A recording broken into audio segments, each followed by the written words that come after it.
Football, हम लोग लगे हैं फुटबॉल से धक्का मार रहे हैं। लेकिन अब अखिलेश भैया की साइकिल भी पुरानी हो गई है, चलते चलते उसके टायर वगैरह घिस गए हैं। तो हम लोग जो उपेक्षित जाति का बेटा बेटी है वो कह रहा भैया अपने साइकिल की मरम्मत कराओ। अब फुटबॉल तो एकदम खेला करने के लिए तैयार है, लेकिन अब साइकिल है। अब हाथी भी चलते चलते बेचारा बुढ़ा हो गया है, अब पंजा का पता ही नहीं है कि पंजा क्या करिए। अब बताओ, अब साइकिल तो बेचारी कमजोर हो गई थी, अब पंजा को इन्होंने 17 सीट दे दिया, जिसका प्रदेश में कुछ भी नहीं है। कांग्रेस की वो स्थिति है कि कांग्रेस एक लोकसभा में 20,000 वोट नहीं पाएगी, लेकिन अखिलेश भैया जी 17 सीट दे दिए। अब बताओ, जेकर औकात 5 सीट के नहीं होके 17 सीट दे दें, और जेकर औकात पूरे 80 लोकसभा पे कम से कम 40,000, 50,000, 70,000, 1 लाख, 1.25 लाख वोट डलवाने की, उसको कह रहे हैं मेरे सिंबल पे लड़िए। तो भागीदारी पार्टी ने आजमगढ़ लोकसभा से घोषित किया प्रत्याशी, प्रेस वार्ता कर दी गई जानकारी। आजमगढ़ शहर के एक प्रतिष्ठित होटल में भागीदारी पार्टी पी द्वारा प्रेस वार्ता का आयोजन किया गया। प्रेस वार्ता में मुख्य अतिथि के रूप में पार्टी के राष्ट्रीय अध्यक्ष प्रेमचंद प्रजापति मौजूद रहे। पार्टी के राष्ट्रीय अध्यक्ष प्रेमचंद प्रजापति ने सदर लोकसभा सीट से भागीदारी पार्टी पी के प्रत्याशी की घोषणा की। पार्टी ने रघुनाथ प्रजापति को आजमगढ़ सदर लोकसभा सीट से प्रत्याशी बनाया है। पार्टी के अध्यक्ष प्रेमचंद प्रजापति ने बताया कि भागीदारी पार्टी पी द्वारा उत्तर प्रदेश के 50 लोकसभा सीटों पर अपना प्रत्याशी उतारा गया है। इसी कड़ी में आज हम लोगों ने आजमगढ़ सदर लोकसभा सीट से रघुनाथ प्रजापति को पार्टी का प्रत्याशी बनाया है। चाहे समाजवादी पार्टी की सरकार रही हो, चाहे भाजपा की सरकार रही हो, या फिर चाहे कांग्रेस की ही सरकार रही हो, सभी सरकारों ने पिछड़ी जातियों को लोगों को उनका हिस्सा नहीं दिया है। पूरे देश में 543 लोकसभा सीटें हैं, लेकिन भाजपा, सपा, बसपा, कांग्रेस समेत किसी भी पार्टी ने प्रजापति समाज को भागीदारी नहीं दिया। हम लोग पिछड़ी जाति के लोगों को उनका हक और हिस्सा दिलाएंगे। आजमगढ़ सदर लोकसभा सीट से बनाए गए प्रत्याशी रघुनाथ प्रजापति ने कहा कि पार्टी ने जो मुझे जिम्मेदारी सौंपी है, मैं उसका बखूबी निर्वहन करूंगा। पार्टी के प्रदेश संगठन मंत्री हरिभद्र प्रजापति ने कहा कि अब तक जितने भी सरकारें रही हैं, सभी ने पिछड़ों को ठगने का काम किया है। भागीदारी पार्टी की सरकार बनते ही हम लोग उनको उनकी भागीदारी दिलाएंगे। प्रेस वार्ता में मुख्य रूप से पार्टी के प्रदेश अध्यक्ष अशोक प्रजापति, पूर्वांचल अध्यक्ष सुनील कुमार प्रजापति, मंडल अध्यक्ष विजय कुमार प्रजापति, आजमगढ़ सदर जिलाध्यक्ष रामाश्रय प्रजापति, सगड़ी विधानसभा अध्यक्ष दीपक प्रजापति समेत तमाम लोग मौजूद रहे। आइए दिखाते हैं विनोद राजभर की ये खास रिपोर्ट। नमस्कार, उत्तर प्रदेश के आजमगढ़ में हूं मैं। आज हम लोग आजमगढ़ सदर लोकसभा में मौजूद हैं, जहां पर भागीदारी पार्टी पी के द्वारा प्रेस वार्ता का आयोजन किया गया है। इन्होंने अपना प्रत्याशी जो है घोषित कर दिया है, उसी को लेकर के प्रेस कॉन्फ्रेंस कर रहे हैं और बता रहे हैं लोगों को, बीच में ये बता रहे हैं कि भागीदारी पार्टी पी ने अपना प्रत्याशी लोगों के बीच में उतारा है। यहाँ राष्ट्रीय अध्यक्ष जी मौजूद हैं, इन्होंने ही घोषणा की है, तो हम सबसे पहले इन्हीं से बातचीत कर लेते हैं कि आखिर यहाँ जो प्रेस वार्ता की गई है वह किस उद्देश्य से की गई है और क्या आज का उद्देश्य है। सर, आज जो है आप लोगों ने प्रत्याशी अपना उतारा है मैदान में, किस उद्देश्य के साथ उतारा है और आगे आप लोगों की रणनीति क्या रहेगी, और अपने प्रत्याशी का भी परिचय देते हुए छोटा सा बताएंगे। देखिए, आज़ादी के 76 साल बाद इस देश और प्रदेश में उपेक्षित जाति का जो बेटा है उसको हक अधिकार नहीं मिला। उसको हक अधिकार दिलाने के लिए भागीदारी पार्टी ने भारत के कई राज्यों में अपना प्रत्याशी उतार दिया है। ये आजमगढ़ लोकसभा से पार्टी की जो कोर कमेटी है, यहाँ के वर्तमान जिलाध्यक्ष श्री रघुनाथ प्रजापति जी को पार्टी ने अपना उम्मीदवार बनाया है। और आपने देखा कि अभी एक सूची भी हमने उत्तर प्रदेश की जारी किया है 50 लोगों की। पहली सूची में 16 लोगों का नाम है और दूसरी सूची में जो है 13 लोगों का नाम है। इस तरह से कुल 50 लोगों की सूची भागीदारी पार्टी ने उत्तर प्रदेश में जारी किया है। देखिए, अभी तक जो उपेक्षित जाति का बेटा है उसने सभी की सरकारें बनाई, सबको हम लोगों ने मौका दिया। जिन लोगों को हम लोगों ने अपना बड़ा भाई माना और उनको सत्ता में एक बार नहीं 4-4, 5 बार भेजने का काम किया, वहां जाने के बाद उपेक्षित जाति की भागीदारी शून्य के बराबर हो गई। उनको भागीदारी दिलाने के लिए जो ये लोकसभा का चुनाव होने जा रहा है, इसमें भागीदारी पार्टी मजबूती से अपने प्रत्याशी उतार दिए हैं। और आने वाले समय में जब हम भागीदारी पार्टी की सरकार बनाएंगे तो समतामूलक समाज और समान एवं अनिवार्य शिक्षा जहाँ डीएम, कलेक्टर, मंत्री, विधायक, सांसद का बेटा पढ़ेगा, वहीं गरीब मजदूर किसान का भी बेटा पढ़ेगा। आज देश में हो रहा है क्या कि सांसद, विधायक, डीएम, कलेक्टर के जो बच्चे हैं इंग्लिश मीडियम से पढ़ रहे हैं, बड़े स्कूल में पढ़ रहे हैं। जो इस देश का अन्नदाता है, जो मजदूर है, जो किसान है, उसका बेटा प्राइमरी स्कूल में पढ़ रहा है। आज प्राइमरी स्कूलों की वो हालत हुई है आज़ादी के 76 साल बाद। जहाँ मेरे पिताजी पढ़ते थे, जहाँ मेरे दादाजी पढ़ते थे, स्कूलों में टाट पे बैठते थे। गांव में लोग अपनी वो ले जाते थे, चटाई ले जाते थे, बोरी ले जाते थे, बच्चे बोरी बिछा के पढ़ते थे। प्राइमरी स्कूलों में आज़ादी के 76 साल बाद कोई सुधार नहीं हुआ है।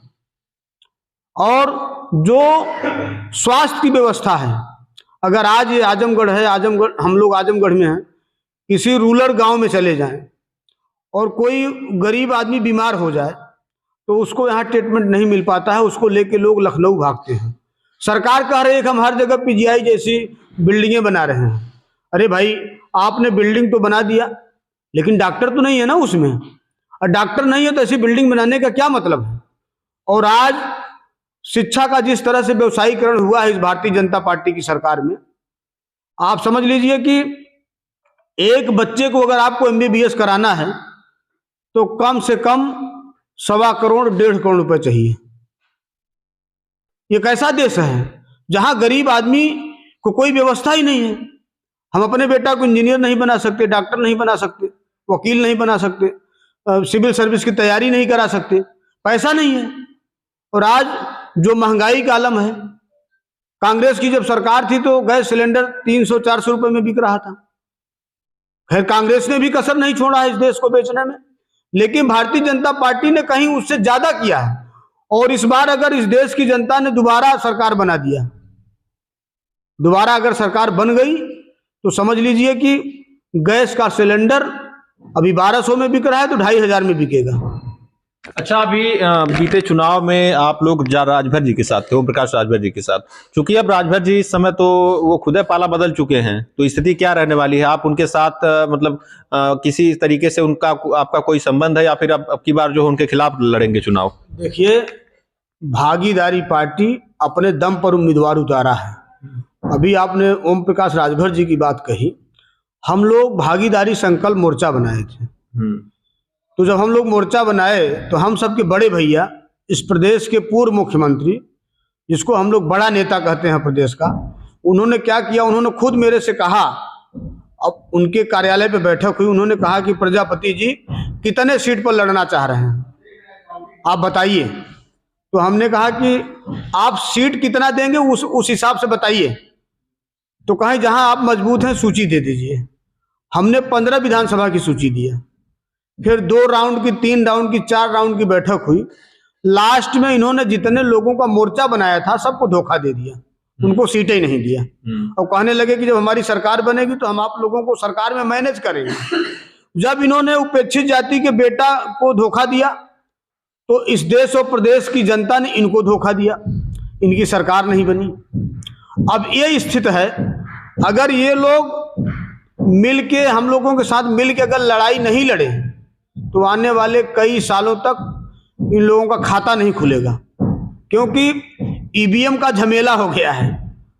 भाजपा ने ईवीएम का झमेला कर दिया है।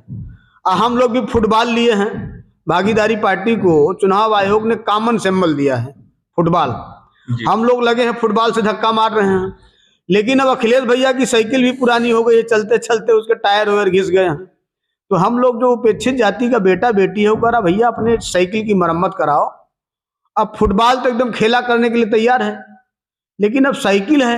अब हाथी भी चलते चलते बेचारा बुढ़ा हो गया है, अब पंजा का पता ही नहीं है कि पंजा क्या करिए। अब बताओ, अब साइकिल तो बेचारी कमजोर हो गई थी, अब पंजा को इन्होंने 17 सीट दे दिया, जिसका प्रदेश में कुछ भी नहीं है। कांग्रेस की वो स्थिति है कि कांग्रेस एक लोकसभा में 20,000 वोट नहीं पाएगी, लेकिन अखिलेश भैया जी 17 सीट दे दिए। अब बताओ, जेकर औकात 5 सीट के नहीं होके 17 सीट दे दें, और जेकर औकात पूरे 80 लोकसभा पे कम से कम 40,000, 50,000, 70,000, 1 लाख, 1.25 लाख वोट डलवाने की, उसको कह रहे हैं मेरे सिंबल पे लड़िए। तो बताइए, दुर्भाग्य नहीं है तो और क्या है। इसलिए ईवीएम का झमेला है। खेला हो ही के चाहे, खेला कब हो, जब खिलाड़ी मजबूत मैदान में उतर ही तब। ये अंजा पंजा के बस का कुछ नहीं है। जब तक भागीदारी पार्टी और तमाम जो उपेक्षित पार्टियां जो का बेटा जो पार्टी बना के प्रदेश में घूम रहे हैं, अरे भाई अब आप ये देखो कि मोदी जी कह रहे हैं कि उनकी पूरी देश में लहर है भाजपा की। 40 पार्टियों का झमेला, पूरे देश में लहर होने के बाद भी 40 पार्टियों का मोर्चा है। और न यकीन होते हैं, हम लोग पूर्वांचल में बैठे हैं, भाजपा वाले देखा इधर श्री ओम प्रकाश राजभर जी को पकड़े हुए हैं, उधर जो है डॉक्टर संजय निषाद जी को पकड़े हुए हैं, उधर हमारी प्यारी बहन अनुप्रिया पटेल जी को पकड़े हुए हैं। तो बताइए मोदी की लहर कहाँ है? इसलिए लड़ाई, देश के लोग लड़ाई करें ईवीएम के सवाल को लेकर। जब तक ईवीएम का झमेला रहेगा तब तक खेला होता रहेगा।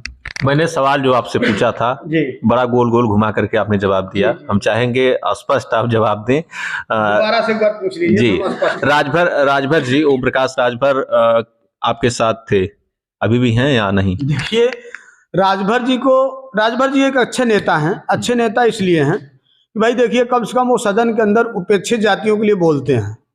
उनको ये है कि भाई पाल है, प्रजापति है, नाई है, लोहार है, ये बेचारा उपेक्षित है, इसको कैसे मुख्य धारा में लाया जाए। और दूसरी बात है कि भाई उनकी पार्टी है सोहलदेव भारतीय समाज पार्टी, हमारी पार्टी है भागीदारी पार्टी। और राजनीति में हमेशा परिवर्तन होता रहता है, परिस्थितियों के हिसाब से मोर्चा बनता है, परिस्थितियों के हिसाब से मोर्चा हट जाता है, मतलब हट चुका है। लेकिन इस समय भागीदारी पार्टी अपने दम पर चुनाव लड़ने जा रही है।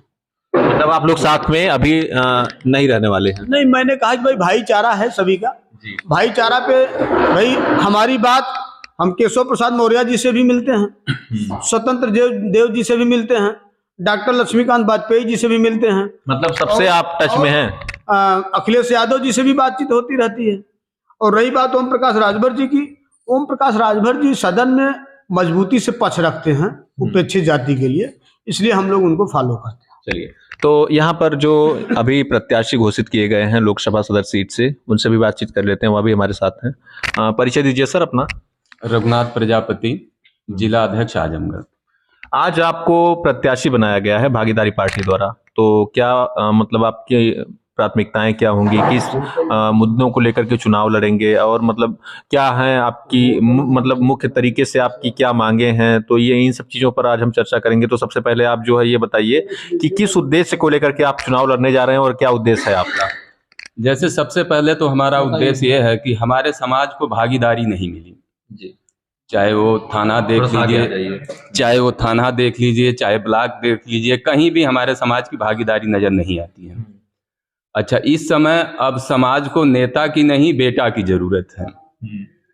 जैसे चिप्स कंपनी अगर कंपनी लगाती है, चिप्स बनाती है, तो वो रेट वो तय करती है। आज हम किसान जो हैं, अन्नदाता जो है पैदा करता है और रेट जो है सरकार लगाती है। इसीलिए अन्नदाता हमारा हमेशा गरीब है और बड़ी बड़ी पूंजी कंपनियां लगाने वाले पूंजीपति बनते जा रहे हैं। इन्हीं सब मुद्दों को लेके जैसे भागीदारी पार्टी ने मैदान में अपने कैंडिडेट को उतारा है, उतारने के बाद यह घोषणा, जैसे मतदाता पेंशन, कम से कम हर एक मतदाता को 5,000 पेंशन दिया जाए और बिजली पानी मुफ्त दिया जाए। इन्हीं सब मुद्दों को लेके भागीदारी पार्टी कैंडिडेट लड़ा रही है। जय भागीदारी, जय दक्ष प्रजापति। आज यहाँ पर आपको प्रत्याशी बनाया गया है, तो मतलब क्या आपको लग रहा है यहाँ से कितने वोट आप गेन कर पाएंगे? क्योंकि जिस तरह से आपको पता ही है, यहाँ पर समाजवादी पार्टी भी काफी मजबूत है और भाजपा भी मजबूत है। ऐसे में आपको क्या लग रहा है, मतलब क्या समाज के बीच में ऐसा क्या आप कर देंगे? अभी चूंकि नई पार्टी है आपकी, तो थोड़ी सी दिक्कत तो जरूर होगी, तो ऐसा क्या आप लोग कर देंगे कि आप ही को जनता वोट देगी, और आखिर क्यों आपको जनता चुनेगी, कुछ बताइए। जैसे देखिए, जीतना हारना तो मैदान में जो आता है वो तो बाद की बात है, तो है, जीत हार होती है। अच्छा, लेकिन जैसे समाज अब ये जान चुका है कि लोग कहते कुछ और हैं, करते कुछ और हैं, इसलिए दलित समाज जो है और प्रजापति समाज जो है, गौड़ समाज जो है, राजभर समाज जो है, सभी लोग ये जान चुके हैं कि भाई अगर पिछड़े वर्ग का कोई नेता होगा तभी हमारी थाना पे, जिला पे, हर जगह पे सुनवाई होगी, अन्यथा कोई हमारी सुनने वाला नहीं है। तो हमारे साथ देखिए अभी यहाँ पर जो है मंत्री जी भी, संगठन मंत्री जी भी मौजूद हैं, इनसे भी बातचीत हम करेंगे क्योंकि अब यहाँ पे मौजूद है, तो इनसे भी बातचीत कर लेते हैं। सर, अपना परिचय देते हुए, आज आप लोग को प्रेस वार्ता का आयोजन किए हैं, बताइए इसके बारे में। नाम हरिबदन प्रजापति, भागीदारी पार्टी का मैं प्रदेश संगठन मंत्री हूँ। तो यहाँ पर प्रेस वार्ता का आयोजन किया गया है, आप तो यहाँ आकर के बैठे हैं।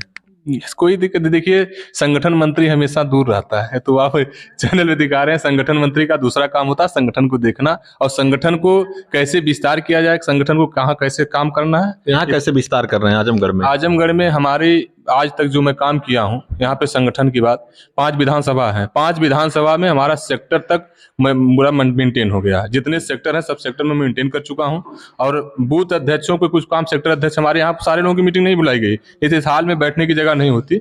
और सेक्टर अध्यक्ष मजबूत से अपने अपने बूथ पे लगे हैं और सब लोगों ने कहा है कि सर आप चुनाव मैदान में उतारिए, चाहे वो प्रजापति समाज हो, चाहे देखिए हमारे साथ निरहु गौर जी जिनको मैं निजामबाद से चुनाव लड़ाया था नगर पालिका का, वो भी आए हैं, और विश्वकर्मा समाज के लोग। और हम लोग, हमारा एक लक्ष्य है, सिर्फ जितनी प्रजा जातियां हैं, मैं इस चुनाव में सिर्फ प्रजा जातियों के बीच में जाकर अपने हक हिस्साधिकार के बारे में बताऊंगा। तेरा हक हिस्साधिकार लूटा गया है, उस हक हिस्साधिकार को पाने के लिए अब की बार अपनी गणना कराओ और 2024 में अगर तुम्हारी गणना हो जाएगी 2027 में तुम्हारी हिस्सेदारी मिल जाएगी। अच्छा, आप चूंकि आपकी पार्टी भी तो नई है, तो अभी जब से आपने प्रत्याशी उतारा है, तो उससे पहले से आप लोग लोकसभा की तैयारी में थे या फिर अभी जल्दी से? जब से हमारी पार्टी बनी है और तब से हम लगातार राष्ट्रीय अध्यक्ष जी का जो निर्देश होता है और प्रदेश में कहीं भी जरूरत पड़ती है तो मैं काम करता हूँ। आजमगढ़ में खास तौर पे हमारा, इससे पहले हम लोग तैयारी में थे, पूरा मूड में हम लोग थे। तो 2024 का चुनाव हम लोग लड़ेंगे, इंडिपेंडेंट लड़ेंगे और 2027 में अपने आप सब मिल जाएगा, बन जाएगा बात। क्या लग रहा है आपको इस बार, जो कि आजमगढ़ में आपने प्रत्याशी उतारा है, तो काफी बड़ी पार्टियों से आपकी सीधी टक्कर है, तो क्या लग रहा है आपको, मतलब क्या स्थिति रहने वाली है? आप जान लीजिए टक्कर कोई नहीं विनोद जी। मैं इस नाते नहीं है कि मतलब एक ही पहलू के दो हैं। जैसे अब दिनेश लाल यादव जी हैं भारतीय जनता पार्टी से, वो भी एक ही बिरादरी के हैं, और जो समाजवादी पार्टी से आएगा उसी बिरादरी का वो भी आएगा। इस नाते जो अति पिछड़ा जाति है, चाहे वो निषाद हो, प्रजापति हो, मौर्य हो, गौड़ हो, और जितनी भी अति पिछड़ी जातियां हैं, ये लोग मतलब तलाश रही, विकल्प तलाश। अच्छा, इनके अधिकारों को आपको लग रहा है कि जिस तरह से एक ही जाति के दो नेता हो सकते हैं यहाँ, तो आपको लग रहा है कि एक विकल्प जो है खोज रही है? जनता विकल्प रूप में खोज रही है। मत बताओ, अगली बार मैंने समाजवादी पार्टी को हरा के दिनेश लाल यादव को जिताया, वही वो भी तो है। सिर्फ उन लोगों का राजनीतिक मुद्दा एक अलग है, लेकिन दोनों लोग एक ही सिक्के के दो पहलू हैं। इस नाते जनता को विकल्प रूप चाहिए था और विकल्प के रूप में भाई रघुनाथ प्रजापति को भागीदारी पार्टी ने उतारा है। तो मतलब पूरा आप लोग जो है आज से चुनावी एकदम रण शुरू कर दे रहे हैं। इससे पहले भी हम लोग थे, गांव-गांव में हम लोग चौपाल लगा के अपनी बात को रखा। अब तो तैयारियां, चूंकि आपका एक घोषित भी हो चुके हैं प्रत्याशी, तो तैयारियां और जोरों पर होंगी। 100% पूरा एकदम जोरों शोरों पे। आज से हमारे जितने भी कार्यकर्ता हैं, चाहे प्रदेश अध्यक्ष जी हो, चाहे निरहु जी हैं, निरहु जी को गौड़ जी समाज में लगाएंगे, और जो जितने भी समाज के नेता हैं अलग अलग समाज में, उनको भेजा जाएगा, उनको अपनी पार्टी के बारे में बताया जाएगा, भाई हमारी भी अब एक दल के रूप में उभर रहा है, आप लोग साथ आइए और अपने वोट की गिनती कराइए। तो आगे चूंकि जिस तरह से अब मतलब हर पार्टी, अभी कल प्रधानमंत्री जी का भी कार्यक्रम है, तो आपको क्या लग रहा है, मतलब प्रधानमंत्री जी यहाँ जो राजमाइश करेंगे, और लालगंज में शायद अभी आपने प्रत्याशी घोषित नहीं किया, तो वहां से भी लड़ाएंगे या फिर क्या लग रहा है? लालगंज से भी हम लोग 3 लोग, राष्ट्रीय अध्यक्ष जी बताए नहीं, 3 लोग हमारे यहाँ मतलब लगे हैं कि सर हमको लड़ाइए, हमको लड़ाइए। हम लोग उस तीनों में सही विकल्प चुन रहे हैं कि हमारे पास सही कौन है। उसे चलते हम लोग अभी वहां की सीट को घोषित नहीं किए, बहुत जल्द हुई वहां का आपको मिल जाएगा कि नहीं, वहां भी चुनाव किसी न किसी को लड़ाया जाएगा। ठीक, तो देखा आपने यहाँ पर भागीदारी पार्टी के तमाम नेता, राष्ट्रीय अध्यक्ष से लेकर प्रदेश संगठन मंत्री, प्रदेश अध्यक्ष से लेकर सभी लोग मौजूद थे। सभी लोगों से हमने बातचीत की और जानकारी ली कि आखिर किस तरह से इन लोगों का आगामी प्लान है। तो आपने अभी सब कुछ हमने बातचीत कर लिया है। ऐसी ही बड़ी खबरों के लिए आप हमारे साथ जुड़े रहिए, हम दिखाते रहेंगे तमाम खबरें।